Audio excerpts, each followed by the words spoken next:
Neutral होने की बात जब की जा रही है, अब आपको यह समझना है कि यही वो मुद्दा है जिससे जंग की शुरुआत हुई थी। अब पीके श्रीवास्तव सर, मुझे श्वेता सिंह का वो बयान सामने आ रहा है जिसमें कल उन्होंने कहा कि देखिए जेलेंस्की समझ रहे हैं कि अपनी आवाम को बचाने के लिए उन्हें अब थोड़ा 2 कदम पीछे खींचना पड़ेगा, यही एक ऑप्शन है, वरना आपकी आवाम युद्ध के मुहाने पर खड़ी है, कीप घिर चुका है। मैं एक बात जनरल दयाल की बात को आगे बढ़ाना चाहूंगा। अगर आप इसको और कॉन्टेक्स्ट में लें तो जो रशियन मेजॉरिटी है, जो जिसको मिडिल तबका कहा जा रहा है या बीच के लोग हैं, और जो यूक्रेनियन मेजॉरिटी है, इन दोनों के आपस में बहुत गहरे संबंध हैं। दोनों ऑर्थोडॉक्स क्रिश्चियंस हैं। जो रशियन पोप है, उनका एक बयान आया था बहुत पहले, उन्होंने कहा था ये फेट्रिसाइड है, ये भाइयों भाइयों में युद्ध हो रहा है। तो इसका मतलब एक प्रेशर पॉइंट दोनों देशों में बन रहा है कि आप सिविलियंस का कोई नुकसान नहीं करिए।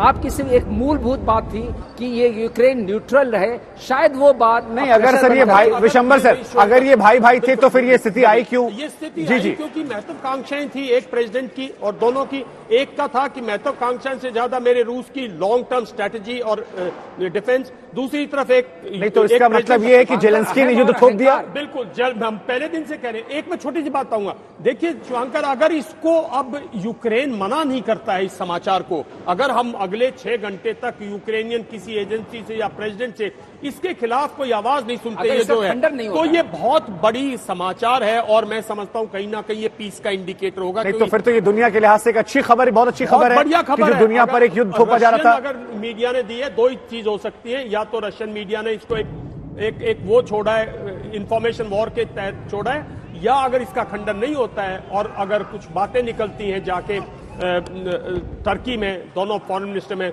तो मैं समझता हूं कहीं दुनिया के लिए खुशखबरी होगी, क्योंकि कोई नहीं झेल पाएगा इसको। मैं आपको इटली में ऐड करना चाहूंगा जल्दी। जो पहले से बात कही जा रही थी कि ये 2 वॉरिंग नेशंस जो हैं, जैसे यूक्रेन और रशिया हैं, इनको आपस में बात करनी चाहिए। अगर आपको याद आया होगा तो प्रधानमंत्री जो हमारे हैं, उन्होंने भी एक बयान दिया था कि रूस और यूक्रेन सीधी बात करें, आपस में मिलकर बात करें, दोनों प्रेसिडेंट्स बात करें।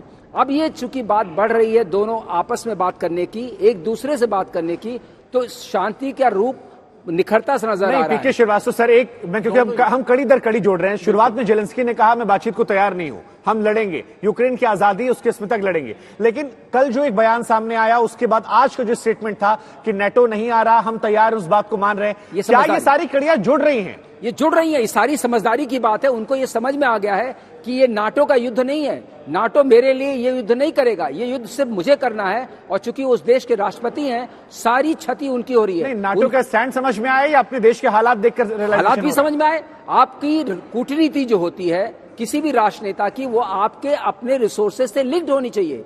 उससे आप अलग थलग रह के नहीं अपनी कूटनीति बना सकते हैं। अपने अहम और अहंकार की में अपनी जनता की बलि नहीं चढ़ा सकते हैं। नुकसान तो सारा आपका हो रहा है, आपका देश कुरुक्षेत्र बना हुआ है। देखिए, सबसे पहले मीटिंग जो हुई थी दोनों देशों की, यूक्रेन की तरफ से वहां के डिफेंस मिनिस्टर गए थे। कहीं ना कहीं जो यूक्रेनियन सीनियर मिलिट्री लीडरशिप है और जो लीडरशिप है, वो जेलेंस्की पर दबाव बढ़ा रही है कि इससे देश का विनाश हो रहा है। और 2-3 चीजें हुई ना, 2 ही तो शर्तें थी उनकी।